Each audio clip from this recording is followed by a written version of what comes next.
함께 나누고자 하는 말씀은 시편 50편의 말씀입니다. 시편 50편 1절부터 23절까지의 말씀.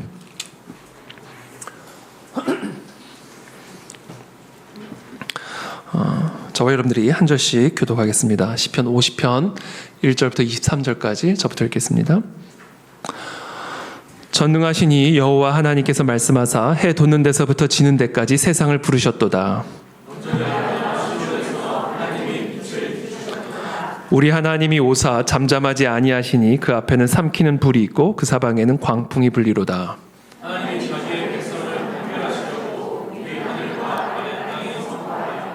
이르시되 나의 성도들을 내 앞에 모으라. 그들은 제사로 나와 언약한 이들이니라 하시도다.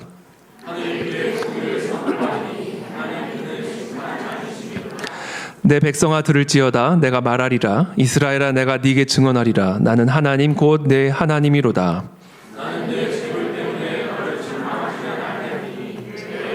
항상 내 앞에 있음이로다.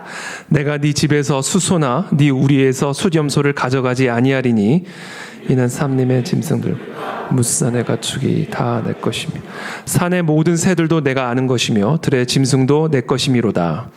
내가 가령 줄여도 내게 이르지 아니할 세계와 거기에 충만한 것이 내가 수소의 고기를 먹으며 염소의 피를 마시겠느냐? 감사로 하나님께 제사를 드리 지존하신 이에게 내 성원을 갚으며 환난 날에 나를 부르라. 내가 너를 건지리니 네가 나를 영화롭게 하리로다. 악인에게는 하나님이 이르시되 내가 어찌하여 내 윤리를 전하며 내 언약을 네 입에 두느냐. 네가 교훈을 미워하고 내 말을 네 뒤로 던지며 도덕을 본즉 그와 연합하고 간음하는 자들과 동료가 돼 내 입을 악에게 내어주고 네 혀로 거짓을 꾸미며 공박하며 내 어머니의 아들을 비방하는도다. 네가 이 일을 행하여도 내가 잠잠하였더니 네가 나를 너와 같은 줄로 생각하였도다. 그러나 내가 너를 책망하여 내 죄를 내 눈앞에 낱낱이 드러내리라 하시는도다. 그렇지 아니하면 내가 너희를 찢으리니 건질 자가 없으리라. 함께 읽습니다. 감사로 제사를 드리는 자가 나를 영화롭게 하나니 그의 행위를 옳게 하는 자에게 내가 하나님의 구원을 보이리라. 아멘.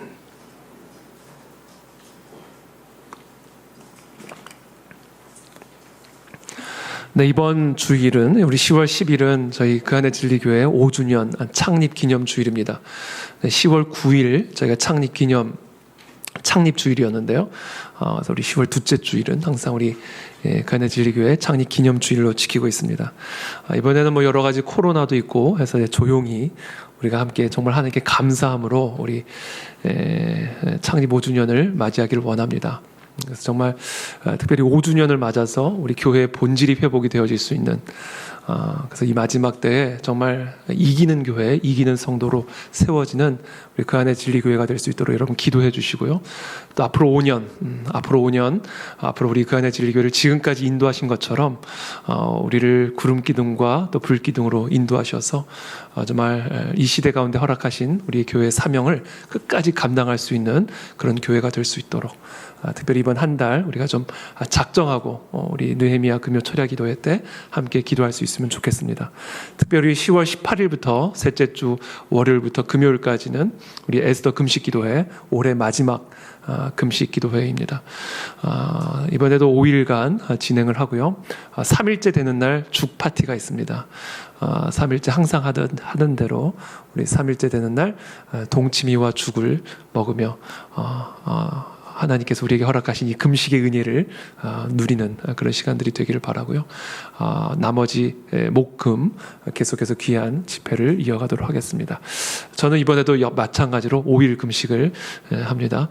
또 이렇게 선언을 하는 이유는 제 자신을 위해서 그리고 하나님 앞에서 또 작정하고 결단하기 위해서 결단합니다. 그래서 여러분들도 이번에 우리가 이게 닥치면 마음이 자꾸 이게 움직입니다. 흔들립니다.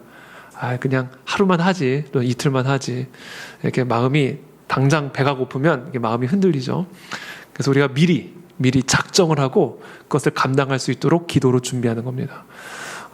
여러분 금식은 정말 능력이 있습니다. 여러분 흉악한 결박을 끊어내는 정말 능력이 있습니다. 그래서 여러분 여러 가지 건강상의 이유나 상황적인 이유 때문에 음식을 끊는 금식이 불가능하다면 여러분 하나님 앞에 기도하면서 내가 하나님 앞에 무엇을 이 시간 동안 끊기로 결단하면 좋겠습니까? 그걸 하나님께 여쭈어 보시고요.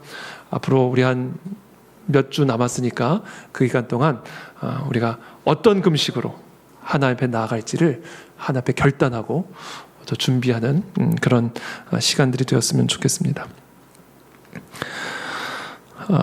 오늘 나눌 주제는 시편 50편의 말씀입니다. 감사함으로 하나님께 기도하라라는 주제를 가지고 함께 말씀 나누겠습니다. 시편 50편 1절입니다. 전능하신 이 여호와 하나님께서 말씀하사 해 돋는 데서부터 지는 데까지 세상을 부르셨도다. 전능하신 하나님께서 온 세상을 부르시고 계시죠. 그렇죠? 전능하신 이 여호와 하나님께서 말씀하사 해 돋는 데서부터 지는 데까지, 그러니까 온 세상이죠. 온 세상을 부르셨다. 2절에 온전히 아름다운 시온에서 하나님이 빛을 비추셨도다.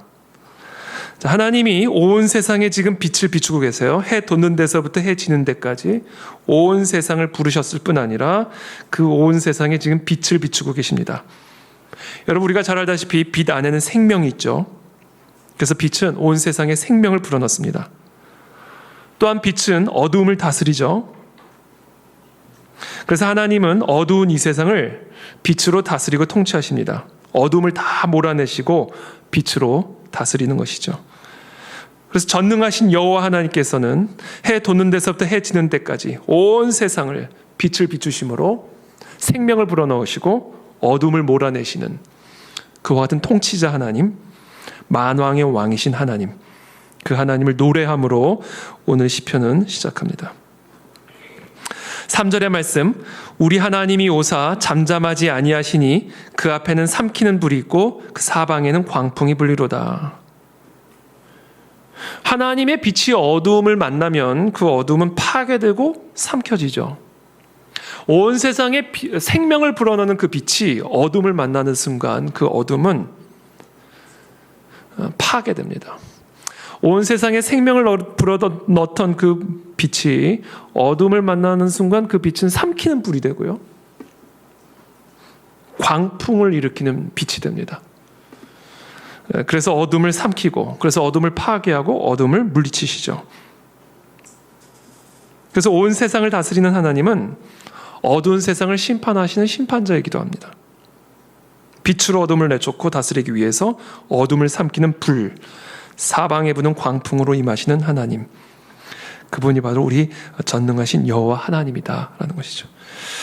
그 하나님을 여러분 깊이 묵상하며 오늘 시간 기도의 자리로 나가게 되기를 축복합니다. 해 돋는 데서부터 해 지는 데까지 생명을 불어넣으시는 하나님, 빛으로 어둠을 다스리시고 물리치시는 여호와 하나님. 그래서 그 빛은 어둠을 만나는 순간, 세상의 어둠을 만나는 순간, 내 안에 있는 어둠을 만나는 순간 삼키는 불로 변화되고 그 모든 어둠을 파괴하는 광풍으로 변화되어서 내 마음에 빛을 창조하시고 생명을 창조하시는 여호와 하나님이다라는 것이죠. 혹시 우리의 삶 안에 지금 삼키는 불을 경험하고 계십니까? 혹시 우리의 삶 안에 사방에서 부는 광풍을 만나고 계십니까? 그것은 지금 하나님의 빛이 내 안에 있는 어둠과 만났기 때문입니다. 하나님의 빛이 내 가정 안에 있는 어둠과 만났기 때문입니다. 그래서 그 빛이 생명을 불어넣기 위해서 삼키는 불이 되신 것이고, 어둠을 삼키는 빛이 되기 위해서 사방에서 부는 광풍이 되는 겁니다.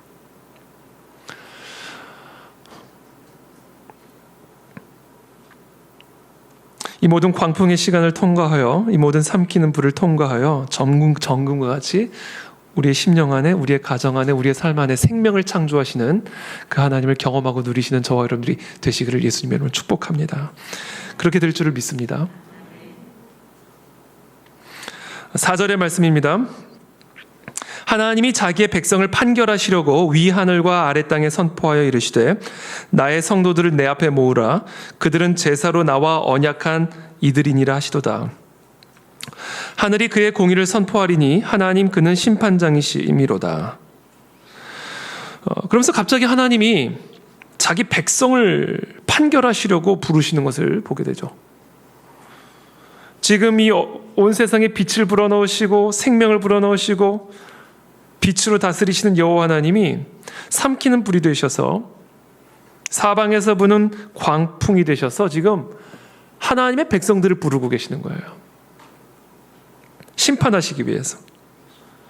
위 하늘과 아래 땅에 선포하여 이르시되 나의 성도들을 내 앞에 모으라는 겁니다. 지금 내가 삼키는 불이 되어서 사방에서 부는 광풍이 되어서 나의 백성을 심판하겠다. 나의 성도들을 심판하겠다. 그러니까 다 내 앞으로 불러 모으라는 겁니다. 지금 그들은 제사로 나와 언약한 이들이니라 하시도다.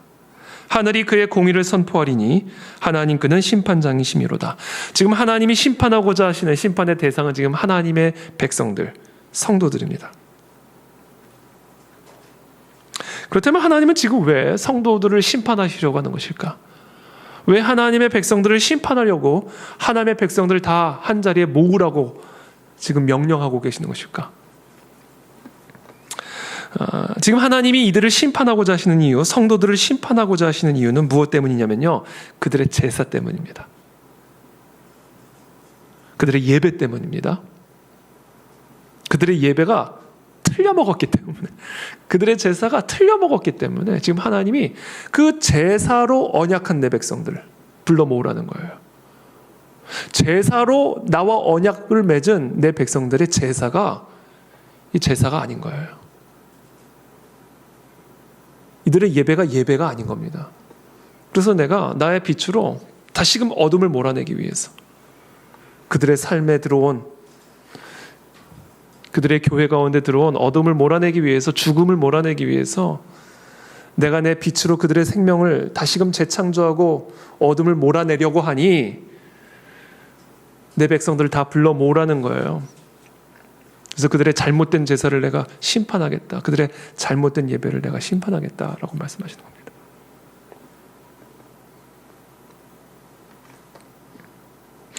여러분, 우리의 삶에 어둠이 들어오고 우리의 삶에 죽음이 들어오고 우리의 삶에 고통이 들어오는 이유는요, 이 제사가 잘못되어 있기 때문에 그런 겁니다. 그래서 하나님은 그와 같은 백성들을 고쳐주시기 위해서, 회복시키시기 위해서 다 불러 모으라는 거예요. 그래서 다 들으라는 겁니다. 지금 너희들의 제사가 지금 잘못됐기 때문에 너희들의 삶에 어둠이 들어온 것이다.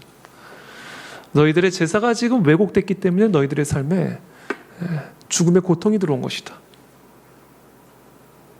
그러므로 나의 백성들을 다 불러 모으라. 그래서 저는 오늘 이 시간 저와 여러분들의 제사를 한번 점검하게 되기를 바랍니다. 우리 교회의 예배를 점검하게 되기를 바랍니다. 하나님이 이 백성들의 제사를 심판하고자 하시는 그 이유와 근거를 7절부터 이렇게 말씀하십니다. 내 백성아 들을지어다. 내가 말하리라.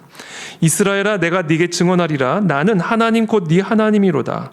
나는 네 재물 때문에 너를 책망하지는 아니하리니 네 번제가 항상 내 앞에 있음이로다.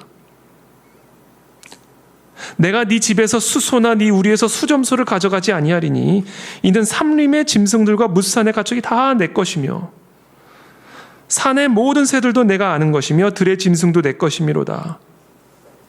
그래서 나는 너의 재물 때문에 너의 제사를 책망하려고 하는 게 아니다.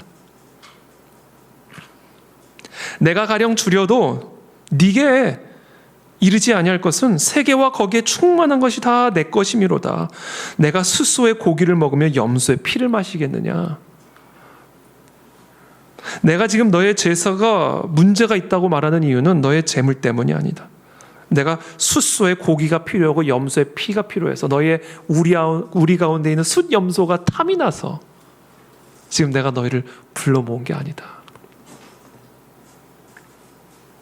여러분, 지금 이들의 제사에는요, 모든 것이 다 있었어요. 재물이 있었습니다. 근데 재물도 그냥 재물이 아니에요. 숫염소, 숫양, 기름진 동물과 기름진 동물의 피로 가득한 그런 제사였습니다. 이들의 제사는 사실 외관적으로 보기에는 모든 것을 완벽하게 다 갖추고 있는 제사였지만 결정적으로 중요한 한 가지가 빠져 있었어요. 이게 뭐였는지 아세요? 감사가 빠져 있었습니다. 감사. 14절의 말씀입니다. 감사로 하나님께 제사를 드리며 지존하신 이에게 네 서원을 갚으며 환난 날에 나를 부르라. 내가 너를 건지리니 네가 나를 영화롭게 하리로다. 이들의 제사는 동물들의 기름과 피가 넘치는 풍성한 제사였지만, 그래서 율법적으로 보나 외관적으로 보나 완벽한 제사처럼 보였지만 하나님의 눈에 보기에는 가증하기 짝이 없는 제사였던 것. 냄새나는 피로 가득하고 하나님은 관심도 없는 고기로만 가득한, 사람들이 보기엔 풍성한 예배지만 하나님은 정작 받으실 수 있는 예배가 없는 거예요. 왜냐하면 그들의 제사는, 그들의 예배는 감사로 드리는 제사가 아니었기 때문에, 감사로 드리는 예배가 아니었기 때문인 거예요. 그래서 하나님이 그들을 심판하기 위해서 불러 모으신 겁니다. 이게 오늘 시편의 핵심적인 주제예요. 나는 네 찬양 때문에 너를 책망하지는 않으리니 네 찬양과 노래가 항상 내 앞에 있음이로다. 눈이 오나 비가 오나 예배의 자리를 지키는 너의 열심을 내가 책망하지는 않으리니 너는 모든 예배에 편함없이 참석하고 있기 때문이다. 그러나 그것이 도대체 나에게 무슨 의미가 있겠느냐? 내가 이 성전 안에만 존재하느냐? 내가 너의 집에는 없으며, 내가 너의 직장 안에는 없으며, 내가 너의 일터 안에는 없느냐? 네가 빠짐없이 이 예배 자리에 참여하기 위해서 이 교회에 들어오는 것이 도대체 나에게 무슨 의미가 있느냐? 이 모든 예배들이 너를 기쁘게 하는 예배일지는 모르나 나를 기쁘게 하는 예배는 아니다. 나는 그런 예배를 예배로 인정할 수가 없다라는 거죠. 그래서 저와 여러분들이 오늘 이 밤에 정말 무서운 마음으로, 두려운 마음으로 회복해야 될 게 있는데, 그게 뭐냐면요, 감사합니다. 여러분, 오늘 이 자리에 감사해서 나오셨습니까? 오늘 이 시간 하나님을 정말 하나님께 감사드리기 위해서, 하나님께 제사드리기 위해서 이 자리에 오셨습니까? 그게 아니면 이건 예배가 아닌 거죠. 마음의 불평과 불만으로 가득한 상태로 그 불평과 불만이 나를 이 자리에 끌고 왔다. 하나님이 받으실 수 있는 예배가 없는 것이죠.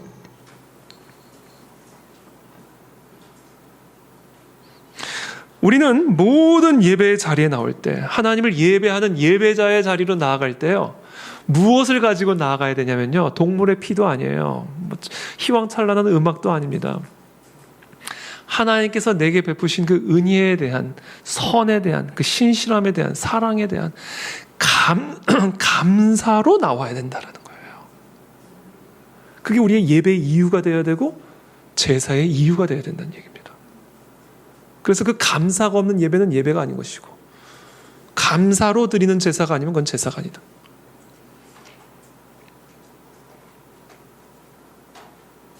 우리가 이 감사함으로 하나님 앞에 예배하며 나아갈 때, 감사함으로 하나님을 예배하며 제사의 자리로 나아갈 때, 하나님께서 그때 비로소 우리의 예배를 받으시고 우리의 제사를 받으셔서 우리 가운데 임하실 것이고, 우리의 삶 가운데 임재하실 것이고, 그래서 우리를 향하여 생명의 빛, 죽음을 몰아내는 생명의 빛, 어둠을 몰아내는 생명의 빛, 치유의 빛, 회복의 빛을 그 같은 예배자의 가정 안에, 예배자의 교회 안에, 예배자의 나라와 민족 안에 베풀어 주실 것이다. 해 돋는 데서부터 해 지는 데까지 온 세상을 다스리고 통치하시는 그 하나님께서, 그 하나님께 감사함으로 예배를 드리는 자의 삶에 그 어떤 생명의 빛을 불어넣으실 것이다. 이게 여러분 오늘 시편의 메시지입니다. 그래서 오늘 여러분 기억하십시오. 저와 여러분들의 삶에 우울함들이 물러가고 하나님의 빛이 임하는 비결, 저와 여러분들의 가정 안에 절망의 영, 슬픔의 영이 떠나가고 기쁨과 소망의 영이 비치는 방법, 이 나라와 이 민족 안에 하나님의 이 생명의 빛, 어둠을 물리치고 불의의 영을 대적하며 하나님의 나라와 통치가 이 나라 이 민족 가운데 임하게 하는 방법, 그게 뭐냐면요, 이 땅의 모든 성도들이, 이 땅의 모든 하나님의 백성들이 감사함으로 예배를 드리면 되는 거예요. 하나님께 감사함으로 제사를 드릴 때 저와 여러분들의 삶이 살아나고 가정이 회복이 되고 나라와 민족이 살아나는 겁니다. 저와 여러분들의 마음 안에 감사가 있는지를 점검하시길 바랍니다. 감사하십시오. 오늘 그냥 하나님께 감사하십시오. 반대로 말을 하면 우리의 마음에 끝까지 하나님을 향한 감사가 없다면 하나님은 우리를 심판하실 거예요. 감사가 없는 삶에는 하나님의 심판이 임하고 하나님의 저주가 임합니다. 그래서 감사하는 법을 모르는 사람들의 삶은요, 불행해져요. 비참해집니다. 그게 불행하고 비참한 삶의 특징이에요. 감사가 없어요. 죄송한 얘기지만 길거리에서 구걸하는 분들 보세요. 돈을 줘도 감사하는 법을 모릅니다. 제가 최근에 길을 걷는데 한 여성분이 저한테 그게 뭐였더라? 초콜릿이었던 것 같아요. 초콜릿을 저한테 파는 거예요. 그래서 이거 좀 사달라는 거예요.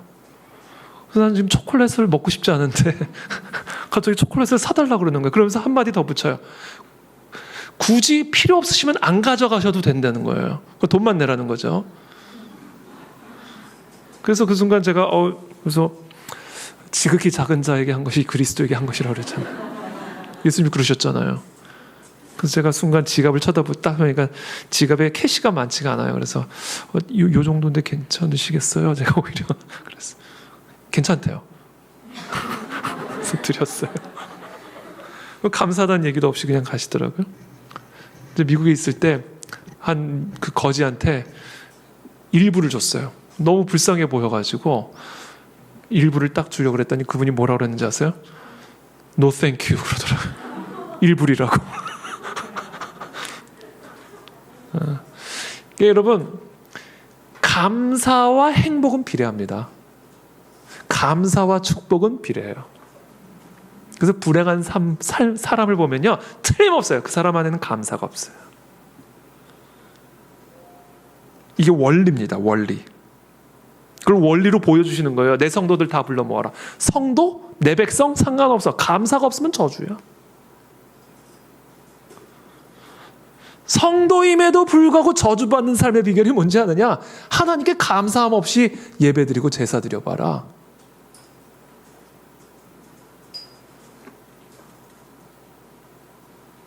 그럼 왜일까? 왜 감사가 없는 삶에는 성도라 할지라도 하나님의 심판이 임하고 감사가 없는 삶에는 성도라 할지라도 하나님의 저주가 임하는 것일까? 그 이유는 아주 단순해요. 감사가 곧 믿음이기 때문에 그렇습니다. 그리고 믿음이 없이는 하나님을 기쁘시게 할 수가 없기 때문에 그렇습니다. 그래서 하나님 그와 같은 자에게 상을 주실 수가 없습니다. 믿음이 없이는 하나님을 기쁘시게 하지 못하나니 하나님께 나아가는 자는 반드시 그가 계신 것과 또한 그가 자기를 찾는 자들에게 상 주시는 이심을 믿어야 할지니라. 하나님께 예배를 드리기 위해서 나아가는 자에게 반드시 요구되어지는 게 있어요. 예배의 자리, 제사의 자리로 나아가서 하나님부터 상을 받고 복을 받고 축복을 받기 위한 조건이 있습니다. 믿음이 있어야 된다는 거예요. 하나님이 반드시 계신 것과 그가 자기를 찾는 자들에게 상을 주시는 이심을 믿음으로 나아가야만 한다는 거예요. 그러면 믿음이 무엇으로 표현되어질 수 있어요? 하나님이 살아계신 것을 믿는 거, 그리고 그 살아계신 하나님이 자기를 찾아오는 자들에게 상을 주시는 분이심을 믿는 믿음을 하나님이 어떻게 확인하실 수 있을까? 여러분, 만약에 우리가 전능하신 하나님의 살아계심을 정말로 믿는다면, 전능하신 하나님이 나를 사랑하고 계심을 정말로 믿는다면, 오직 하나님 한 분만이 해 돋는 데서부터 해 지는 데까지 온 세상을 다스리시며 우리에게 생명을 불어넣으시고 어둠을 물리치시는 여호와 하나님이라는 사실을 내가 정말로 믿는다면, 우리는요, 모든 상황 속에서 내 삶에 해가 돋았든지 해가 졌든지, 우리의 모든 상황 속에서 이것을 하지 않을 수가 없어요. 뭐예요? 감사.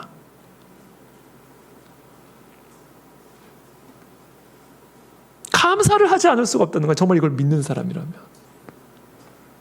해 도는 데서부터 해 지는 데까지 하나님이 모든 것을 다스리고 통치하고 계심을 믿는다면, 정말 하나님이 살아계심을 믿는다면, 하나님을 찾는 자들에게 상 주시는 이심을 믿는다면, 해가 돋고 있던 해가 지고 있던 감사하지 않을 수가 없다라는 거예요, 우리가. 그러므로 믿음이란 뭐예요? 감사예요. 감사가 곧 믿음입니다. 동의어예요. 믿음은 감사예요. 믿기 때문에 감사드리는 거고요. 감사한다는 건 믿기 때문입니다.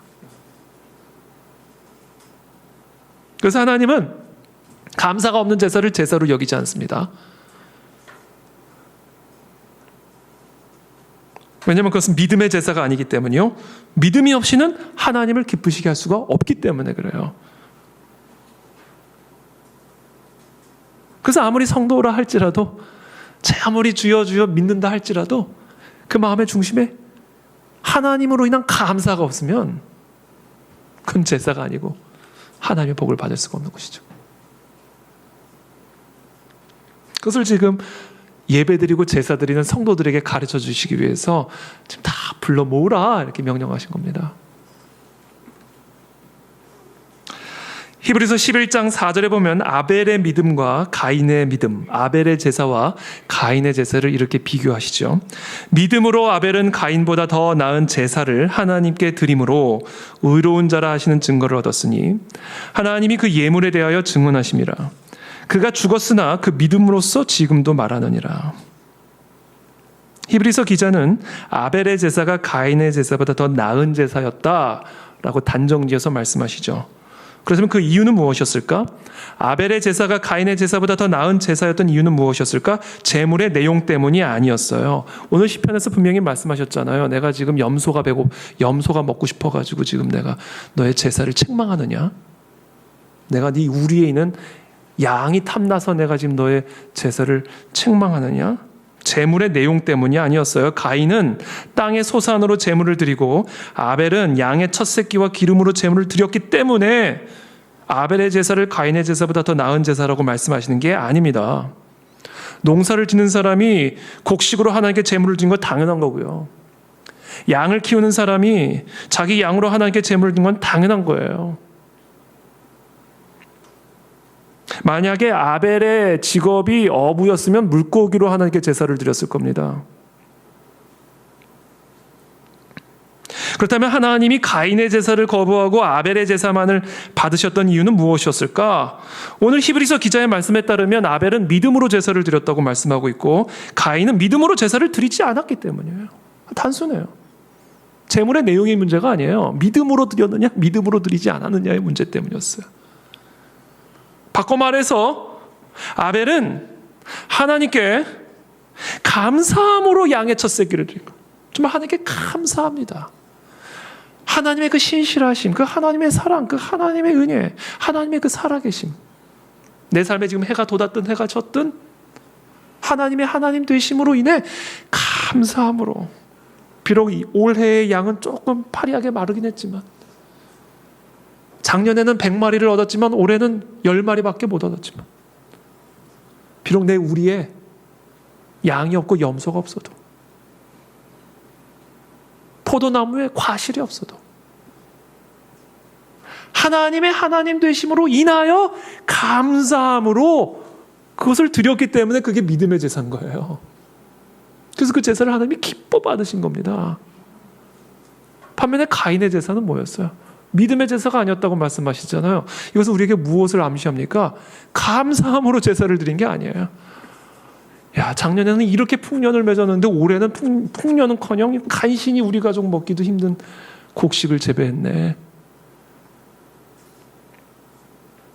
내 곡간에 작년에 비하면 곡식이 뭐 반도 안 되네.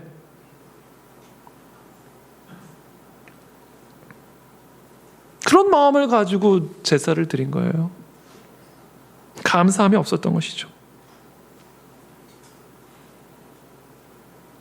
그 가인에게는요, 하나님을 향한 감사가 없었어요. 그래서 믿음의 제사가 아니었던 겁니다.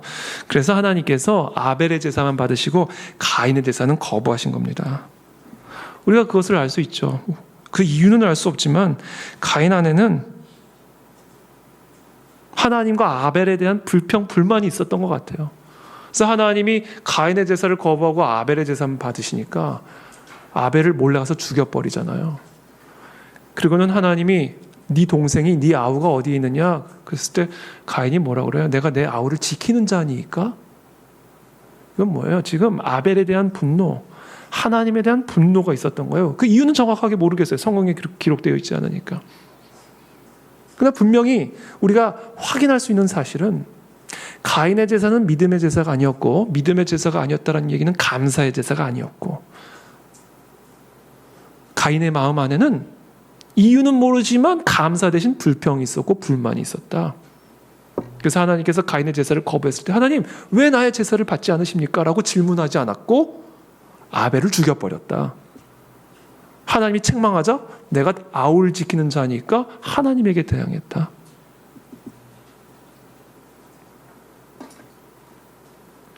저와 여러분들의 제사는 가인의 제사입니까? 아벨의 제사입니까?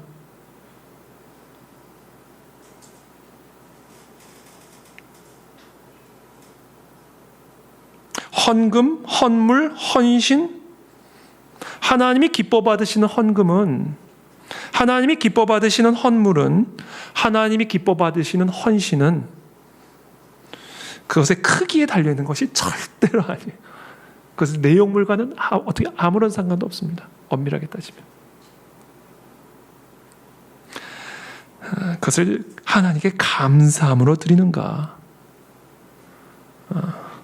그것이 가인의 제사인가 아니면 아벨의 제사인가를 결정지는 것이다.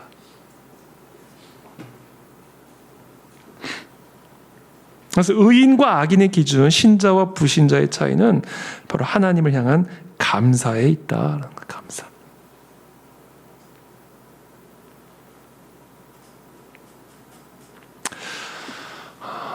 그래서 저도 오늘 이 금요철야 오늘 이 시편 50편을 쭉 묵상하면서 야, 감사가 이렇게 중요한 거였구나를 저도 다시 한번 상기했어요.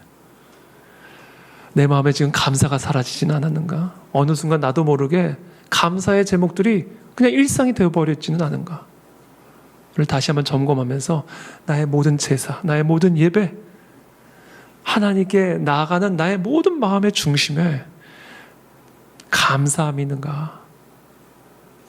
그것을 다시 한번 제가 회복하는 그런 시간을 가졌습니다. 여러분들도 그런 은혜가 있게 되기를 축복합니다. 감사가 생명입니다. 여러분, 감사. 그래서 골로새서 2장 6절에 이렇게 말씀하시죠. 그러므로 너희가 그리스도 예수를 주로 받았으니 그 안에서 행하되 그 안에 뿌리를 박으며 세움을 받아 교훈을 받은 대로 믿음에 굳게 서서 감사함을 넘치게 하라. 이거예요. 굳건한 믿음이 뭐예요? 넘치는 감사라는 얘기입니다. 예수 그리스도 안에서 온 하늘과 땅의 모든 권세를 가지신 예수 그리스도 안에서 죽음을 이기시고 부활하신 예수 그리스도 안에서 해 돋는 데서부터 해 지는 데까지 온 땅을 다스리고 계시는 그 예수 그리스도 안에 믿음으로 뿌리를 내릴 때 우리 안에 무엇이 있어야 되는가? 감사함이 넘쳐야 된다는 겁니다. 왜냐하면 하늘과 땅의 모든 권세를 가지신 분이시기에, 사단을 이미 이기신 분이시기에 그분 안에 믿음으로 굳건하게 뿌리를 내렸다는 이야기는 해가 돋았든 해가 졌든 감사함을 넘치게 하는 거예요. 자, 그렇다면 제가 오늘 여러분들과 조금 더 구체적으로 나누고자 하는 핵심적인 메시지는 이겁니다. 그렇다면 믿음에 굳게 서서, 그리스도 안에 믿음에 굳게 서서 감사함을 넘치게 하는 삶이란 구체적으로 어떻게 해야 되는 것일까?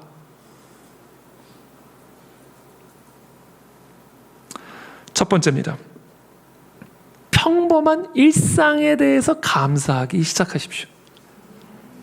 그게 우리가 예수 그리스도 안에서 굳건한 믿음으로 서서 감사함을 넘치게 하는 첫 번째 방법이에요.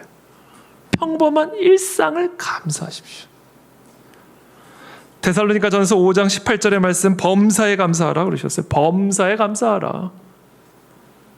이는 그리스도 예수 안에서 너희를 향하신 하나님의 뜻이니라. 여러분, 이게 하나님의 뜻이래요. 범사에 감사하는 거.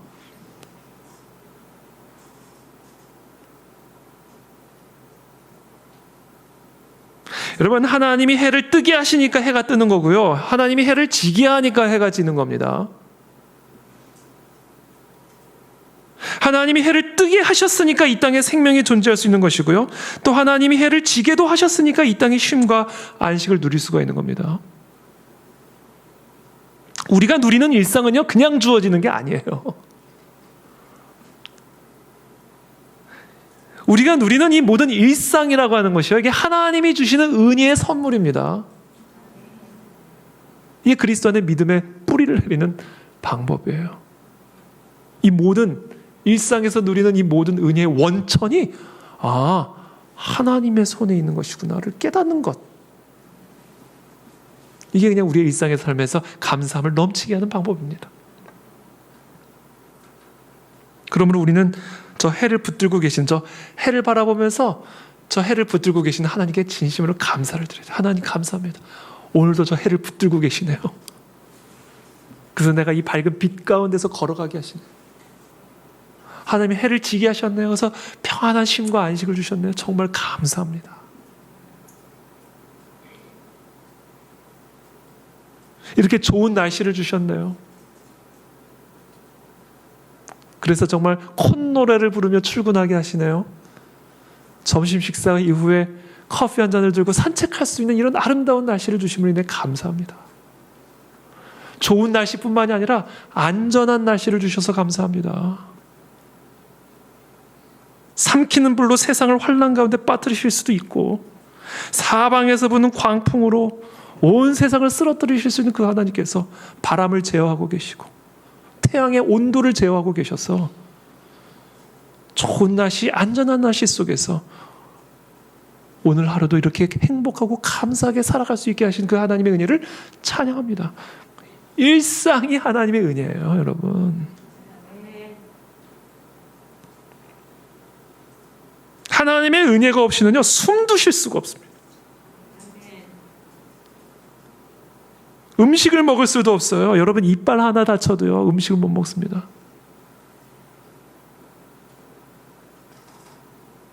하나님의 은혜가 아니라면 오늘 아침에 직장으로 학교로 나간 가족들을 저녁에 다시 만나게 될 것이라는 것도 보장할 수 없는 거예요. 하나님의 보호하심이 없이는요, 하루아침에 티끌로 변할 수 있는 게 우리입니다. 하루아침에.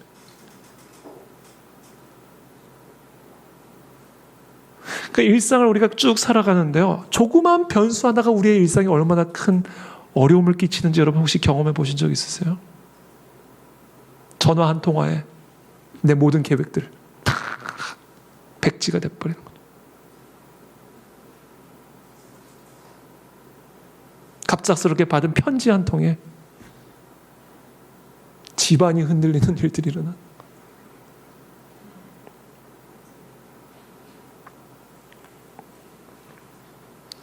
그러므로 지금 여러분, 우리가 이렇게 예정했던 대로 예배 드릴 수 있고 항상 하던 대로 이렇게 나와 예배 드릴 수 있고 기도할 수 있는 이 일상이 여러분 진심으로 감사드려야 되는 거예요, 이게.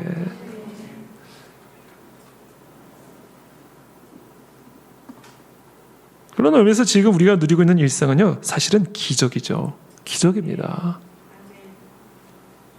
제가 이렇게 지금 설교하는 것도 기적이고요, 여러분 이렇게 앉아서 듣고 계시는 것도 기적이에요. 제가 이번에 자가격리 당하면서 이게 자유롭게 다니는 게 기적이구나. 지난 2년간 우리 교회가 변함없이 예배를 드릴 수 있었던 이건 그냥 기적이구나. 아니, 코로나에 걸리지도 않았는데 코로나 걸린 사람과 함께 있었다고 그냥 가둬버리니까. 이런 상황을 뚫고 지난 2년을 설교할 수 있어. 이건 기적이었구나. 이 생각이 드는 거예요.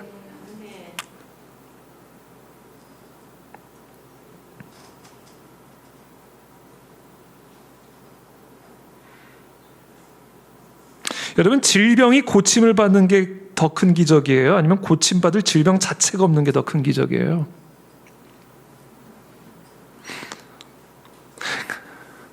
불치병이 고침을 받는 게 더 기적입니까? 불치병에 걸리지 않은 그 자체가 더 큰 기적입니까? 해결되어야 할 문제가 해결받는 게 더 큰 기적이에요? 아니면 해결받아야 할 문제 자체가 없는 게 더 큰 기적입니까? 여러분, 문제가 해결되는 것도 기적이지만 문제가 없는 건 더 큰 기적이에요. 그것은 기적이 필요 없게 만드는 기적입니다. 그게 일상의 기적이라는 거예요. 그러므로 우리는 이 일상의 기적에 대해서요, 2배 이상의 감사를 드려야 됩니다. 기적이 필요 없게 만드는 기적이니까.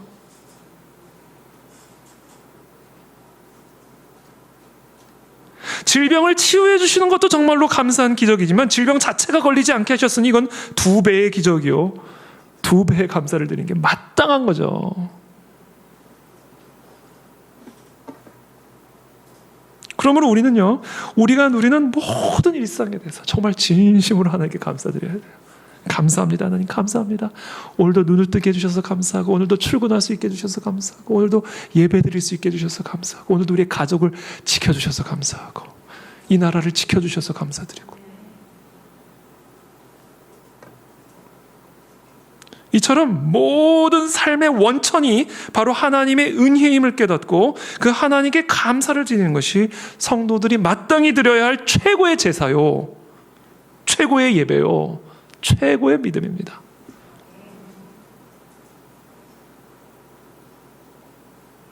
근데 이런 일상이 기적임을 깨닫지 못하게 만드는, 그래서 감사하지 못하게 만드는 적이 있어요. 적. 이 적을 잡아야 됩니다. 첫 번째, 탐심입니다. 탐심은 일상의 기적에 눈을 가리게 만들어요. 그래서 감사를 잃어버리게 만듭니다. 믿음은 감사를 만들어내지만 탐심은 불만을 만들어냅니다. 그래서 우리가 누리는 일상의 기적을 당연한 것으로 받아들이게 만들고, 더 나아가 일상을 불만족스럽게 만들어버려요. 탐심은 내게 주어진 직업에 감사하지 못하게 하고 더 나은 직업을 갖지 못한 것에 대해 불만족스럽게 만듭니다. 탐심은 내게 주어진 집에 감사하지 못하게 만들고 더 나은 집, 더 나은 차, 더 나은 얼굴, 더 나은 월급, 더 나은 배우자를 갖지 못한 것에 대해 불만족스럽게 만듭니다. 그래서 우리를 항상 일상에서 불평, 불만 가운데 살아가게 만들죠. 탐심은 감사와 믿음을 떠나게 만듭니다. 탐심은 불만의 씨앗이에요. 탐심이라고 하는 씨앗이 자라서 불만이라고 하는 나무를 이루고, 불만이라는 나무가 자라서 두려움과 염려라고 하는 숲을 이룹니다. 불만이 무성하게 자라기 시작하잖아요. 이것도 불만, 저것도 불만, 저것도 불만, 저것도 불만. 불만이 한두 개 있을 땐 불만이죠. 3개가 되고 4개가 되고, 그래서 그 불만의 숲에 내가 갇히게 되면요, 그 불만의 숲이요, 두려움과 염려의 숲으로 바뀌어버립니다. 불만이 자라면 모든 게 두려워져요. 불만이 자라기 시작하면 모든 게 염려가 돼버립니다.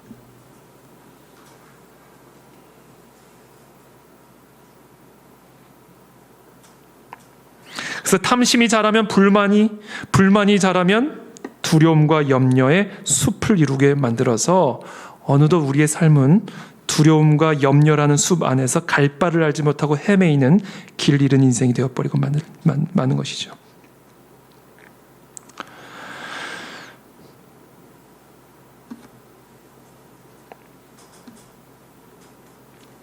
특별히 이 불만은요, 이 불만은 이게 습관입니다. 사람을 불행하게 만드는 습관입니다. 이 불만은.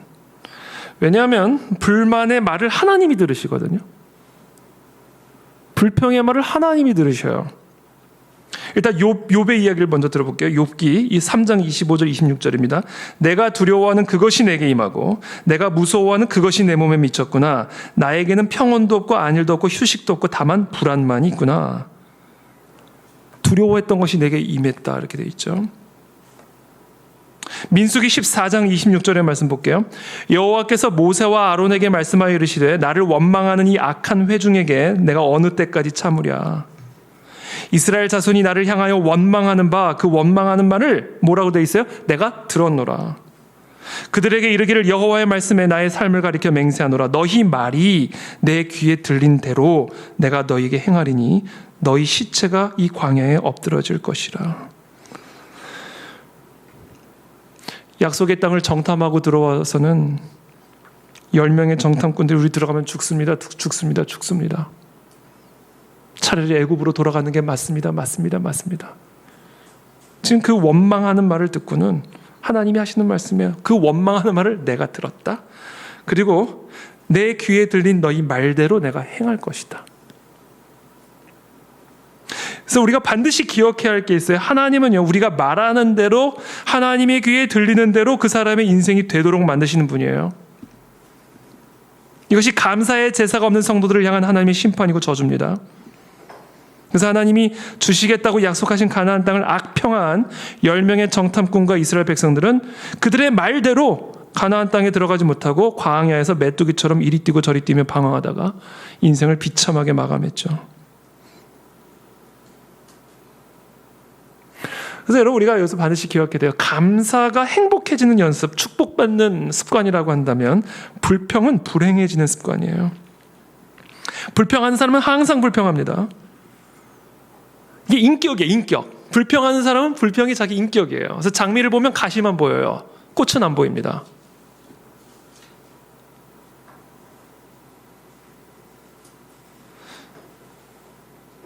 불평의 눈을 가지고 있어서 눈으로 보는 모든 것이 불평의 조건으로 보이고 불평의 입을 가지고 있어서 입을 열기만 하면 불평이 나옵니다.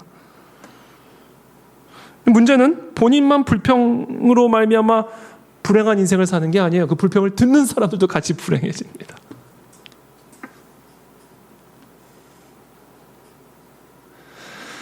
이스라엘 백성들의 삶이 우리에게 너무나 잘 보여주죠. 애굽에서 종살이의 비참한 인생을 살았잖아요. 그런 애굽에서 이스라엘 백성들을 건져내 주셨잖아요. 얼마나 감사한 일이에요. 근데 광야를 걸어가면서 내내 불평거리. 처음에 만나를 받아 먹었을 땐 좋았어요. 그러나 만나도 이젠 지겹다. 기름 섞인 과자 맛 같다. 투덜거리기 시작하죠. 그래서 여러분, 그래서 저와 여러분들의 입술에 이 불평은요, 입 밖에도 나오면 안 돼요. 일상이 감사가 되어야 됩니다.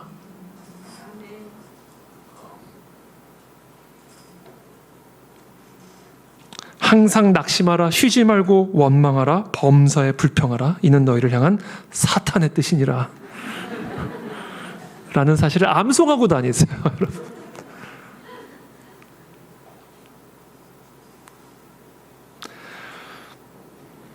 또 우리를 계속해서 불평하게 만드는 게 있는데 비교의식입니다. 비교의식. 이스라엘 백성들이 결국은 가나안 땅에 들어가지 못한 게요, 네피림과 비교했어요. 하나님의 약속을 봐야 되는데 자꾸 네피림과 자기를 비교한 겁니다. 그러니까 자기는 메뚜기죠. 그러니까 하나님의 약속이 보이지를 않죠. 그러니까 불평만 나오죠.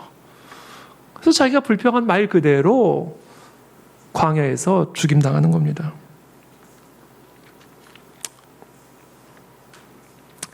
자,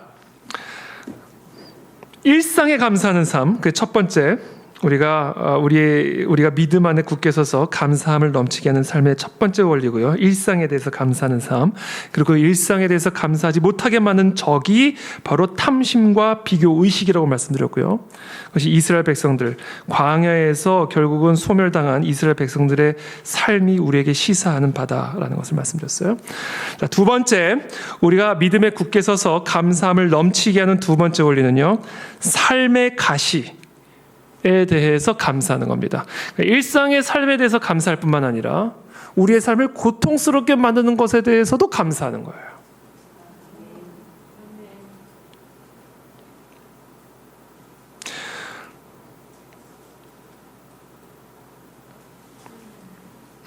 성경 인물 중에 바울만큼 많은 고난을 받은 사람도 없었을 겁니다. 옥에 갇히고 매도 맞고 죽을 뻔하고. 그런데 그런 바울의 입에서 하여튼 입만 열면 나왔던 게 감사였어요. 감사. 감옥 안에 있는 바울이 감옥 바깥에 있는 사람들에게 감사라고 말합니다. 굶주리고 매를 맞고 있는 바울이 배부르게 평안하게 살고 있는 성도들을 향하여 감사하라고 말합니다.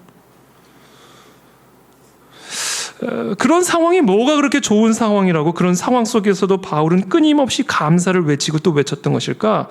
감사가 곧 고난을 이기는 믿음이었기 때문에 그래요. 도무지 감사할 수 없는 상황을 이겨낼 수 있는 유일한 길은요, 감사할 수 없는 상황을 감사하는 것임을 믿으시기를 축복합니다. 감사할 수 없는 상황에서 하나님께 감사하는 것은 하나님을 향한 강력한 믿음의 고백이 되는 거예요. 하나님, 이렇게 감사할 수 없는 상황이지만 나는 하나님이 살아계신 것을 믿고 있고 모든 것을 합력하여 나를 위해 선을 이루시는 분이심을 믿기 때문에 감사할 수 없는 그 상황을 나는 감사합니다. 이게 우리가 우리의 마음 안에서 감사함을 넘치게 하는 원리예요. 그래서 여러분, 오늘 이 밤에 여러분들의 삶에서 감사할 수 없는 그 일상을 딱 지목하세요. 나는 하나님, 이걸 도무지 감사할 수 없습니다. 이 일은,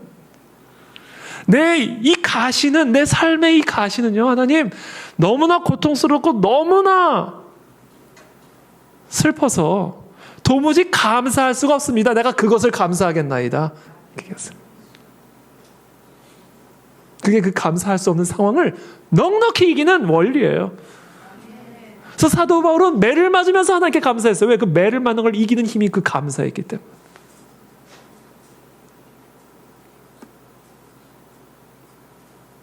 그래서 디모데전서 4장 4절에 사도 바울이 뭐라고 얘기했냐면요, 하나님의 지으신 모든 것이 선함에 감사함으로 받으면 버릴 게 없다, 이렇게 말씀하셨어요.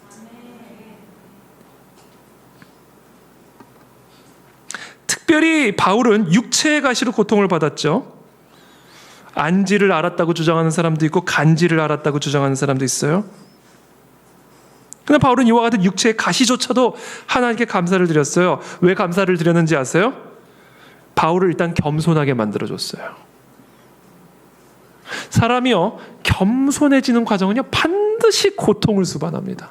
왜? 우리는 본성이 교만한 자들이기 때문에 그래요. 우리의 본성이, 타락한 죄인의 본성이 교만이기 때문에 그 교만한 인간이 겸손해지는 과정에는요, 고통이 뒤따라요. 반드시. 가시가 반드시 필요합니다. 가시 없이 스스로 겸손해질 수 있는 존재는 존재하지 않습니다. 그 사람이 사람이라면. 사도 바울은 자기에게 주어진 육체의 가시를 감사했는데 그 가시를 감사했던 이유가 있었어요. 그게 뭐예요? 여러 계시를 받은 것이 지극히 크므로 너무 자만하지 않게 하시려고 내 육체의 가시고 사단의 사자를 주셨으니 이는 나를 쳐서 너무 자만하지 않게 하려 하시는 그 하나님의 은혜를 감사드리는 거예요. 여러분, 지금 이 시간 저와 여러분들의 삶에 가시가 있습니까? 도무지 감사할 수 없는 상황이 있습니까? 그 감사할 수 없는 상황이 여러분들을 겸손하게 만들고 있음을 믿으시기를 축복합니다. 그러므로 감사하셔야 돼요. 또한 이 육체에 가시는 사도 바울로 하여금 겸손하게 만들어줬을 뿐만 아니라 겸손하게 만들어서 결국은 더욱 예수님만을 의지하게 만들었어요. 기도가 호흡이 되게 만들었어요. 기도가 양식이 되게 만들었어요. 기도하지 않고는 살 수 없는 그런 사람으로 바울을 만들어버렸어요.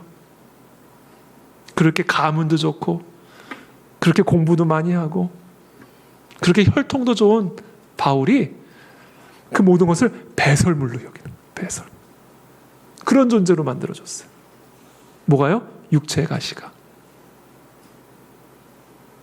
그렇게 해서 처음에는 육체의 가시를 받고 정말 낮아지고 또 낮아지고 또 낮아지는데 자존심도 상하고 너무나 고통스럽기도 하고, 근데 그 과정을 모두 통과하는 가운데 주님만을 의지해 보니 이 주님으로부터 나오는 평강이, 주님으로부터 나오는 능력이 내가 가말리엘 문화에서 배운 지식에서 나오는 능력과는 이게 비교가 안 되는 걸 경험한 거예요.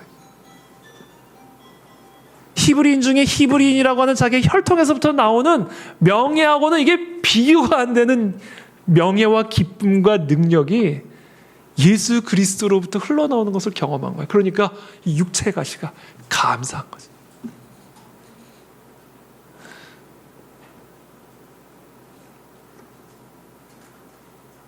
또한 이 육체의 가시는 사도 바울로 하여금 세상 영광에 집착하지 않게 했어요. 세상에서 높아지든 낮아지든 사도 바울에게 이 박혀있는 이 육체의 가시는 바울로 하여금 저 영원한 나라만을 사모하게 만들었습니다. 무게 중심을 이 세상에 두지 않고 저 영원한 하나님의 나라에만 두게 만들었어요. 그래서 내게 주어진 그 사명을 다 하기에는 내가 생명도 아끼지 않는다. 생명을 버리는 것도 아끼지 않는다. 라며 천국을 향하여 하나님의 나라를 향하여 정주행하는 돌진하는 그런 삶을 살 수가 있었던 거예요. 그 힘을 가져다 준 게 뭐예요? 육체의 가시였어요. 그러니까 이 육체의 가시를 사도 바울이 감사한 겁니다. 감사.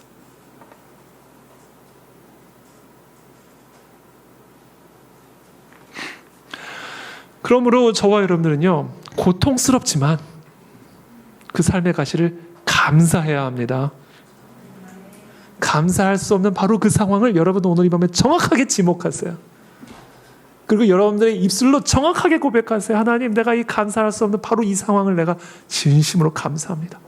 왜냐하면 이 상황이 나를 겸손하게 만들어줄 것이고, 이 상황이 나로 하여금 주님만을 의지하게 만들 것이고, 이 상황이 나로 하여금 세상의 것들을 배설물로 여기고 내 삶의 무게중심을 온전히 하나님의 저 영원한 나라, 영원한 상급, 내게 주어진 그 사명에만 두도록 하실 것이기 때문에 내 육체에 내 삶에 박힌 이 가시로 인해 내가 진심으로 하나님께 감사합니다 라고 고백하며 나가시길 축복합니다. 그게 감사할 수 없는 상황을 이기는 원리다.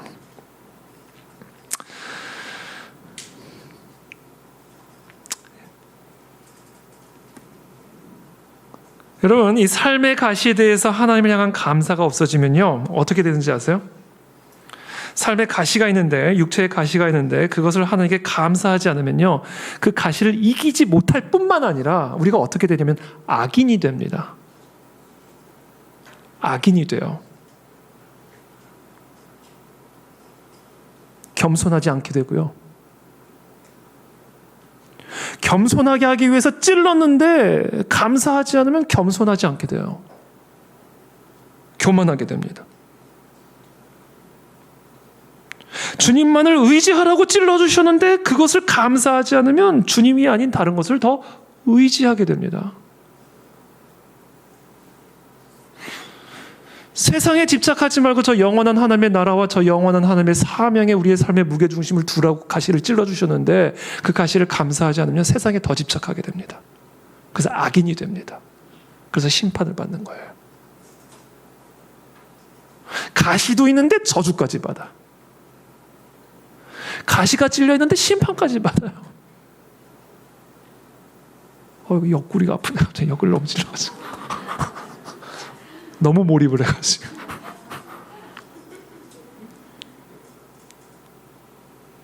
그러므로 삶의 가시를 대하는 우리의 태도는요, 우리의 운명을 결정짓는 거예요. 무조건 감사드려야 돼요. 안 그러면 큰일 나요. 악인 돼요. 심판받고 저주받아요. 그래서 불러 모으라신 거예요. 내가 이 원리를 가르쳐줘야 되겠다, 내 백성들에게. 일상도 감사할 줄 모르고 내가 진짜 복을 주기 위해서 가시를 찔렀는데 그 가시를 저주하고 있으니 이러다가 내 백성들, 내 성도들 다 저주받고 심판받겠다 싶으니까 하나님이 불러 모아서 말씀하시는 겁니다. 그래서 그 악인이 받게 될 저주에 대해서 말씀하시죠. 16절부터입니다. 악인에게는 하나님이 이르시되 네가 어찌하여 내 율례를 전하며 내 언약을 네 입에 두느냐.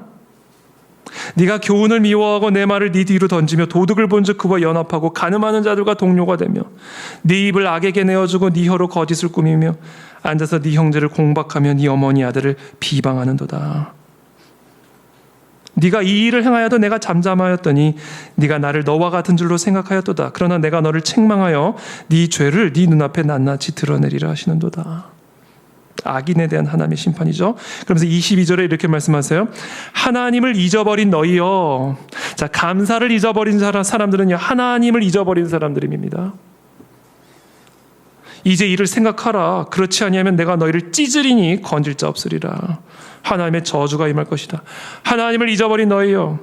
하나님에 대한 감사의 제사를 잊어버린 너희여. 일상도 감사하지 않고 너희의 옆구리에 찔린 가시도 감사하지 않고, 그래서 하나님을 잊어버린 너희들이여. 그래서 세상과 연합한 자들이여, 죄와 연합한 자들이여, 하나님의 계명을 지키지 않은 자들이여, 내가 너희를 찢으리니 건질 자가 없으리라.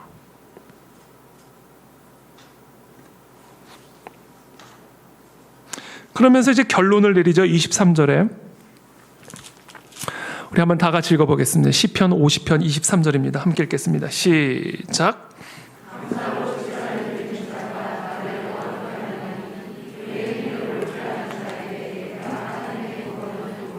네.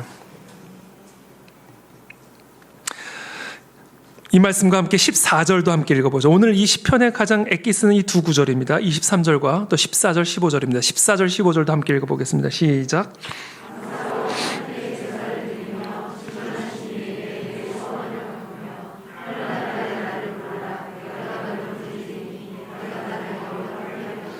자, 14절, 15절 그리고 23절은 사실 같은 말씀을 반복하고 있는 겁니다.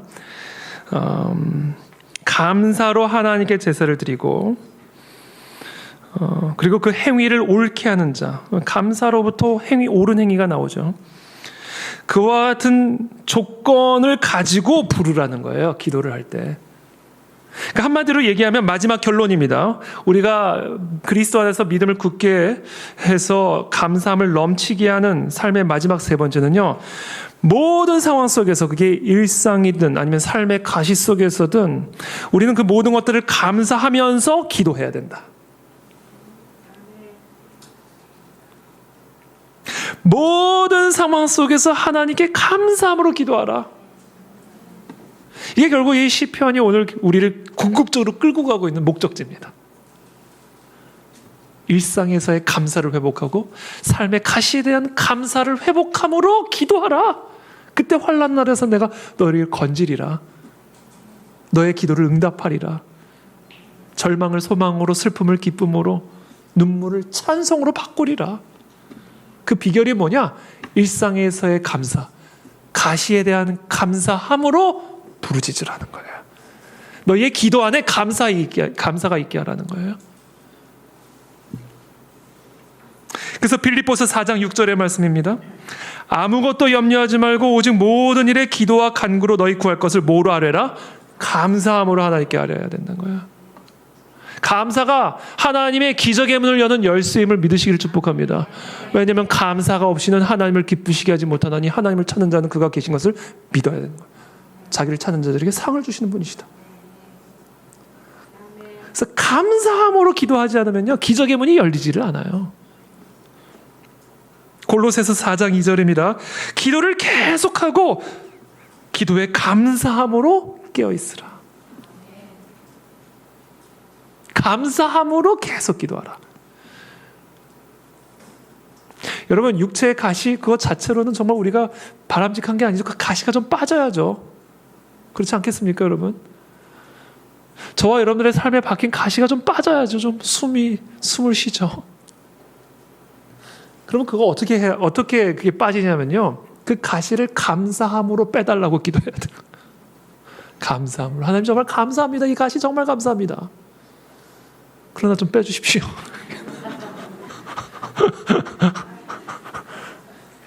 감사함으로 하나님께 아뢰라는 거예요. 다니엘서 6장 10절을 보면요, 다니엘을 음해하는 자들에 의해서 사자굴에 던져질 위기에 처했죠. 다니엘이 사자굴에 던져질 위기에 처한 이유는요, 하나님 앞에 절하고 기도하는 것 때문이었어요.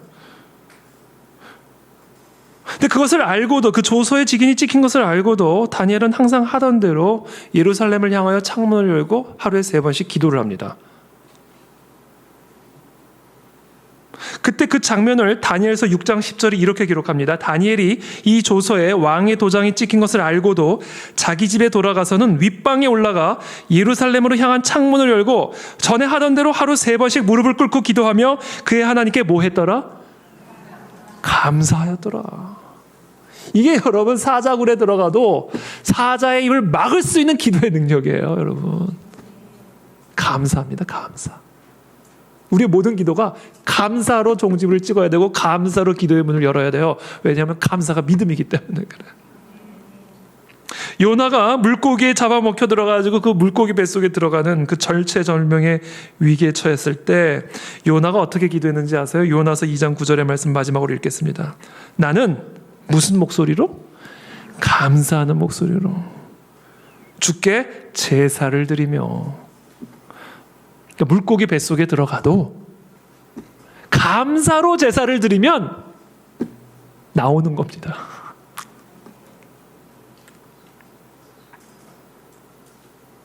구원은 여호와께 속하였나이다. 그렇죠. 모든 구원이 여호와께 속했기 때문에 사자굴에 들어가든 물고기 뱃속으로 들어가든 구원은 오직 여호와 하나님에게만 속해 있기 때문에 그 하나님께 감사함으로 기도하면요, 사자의 입도 닫히는 것이고 물고기의 입도 열릴 수가 있는 거예요. 왜냐하면 모든 구원은 여호와 하나님에게 속해 있고 해 도는 데서부터 해 지는 데까지 온 세상을 다스리고 통치하시는 분은 오직 한 분 여호와 하나님이시기 때문에 그렇습니다. 그럼 오늘 시간 감사로 하나님께 기도하십시오.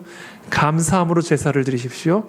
그래서 우리의 삶에 기적의 문이 열리기를 예수 그리스도 이름으로 축복합니다. 함께 기도하며 나가겠습니다.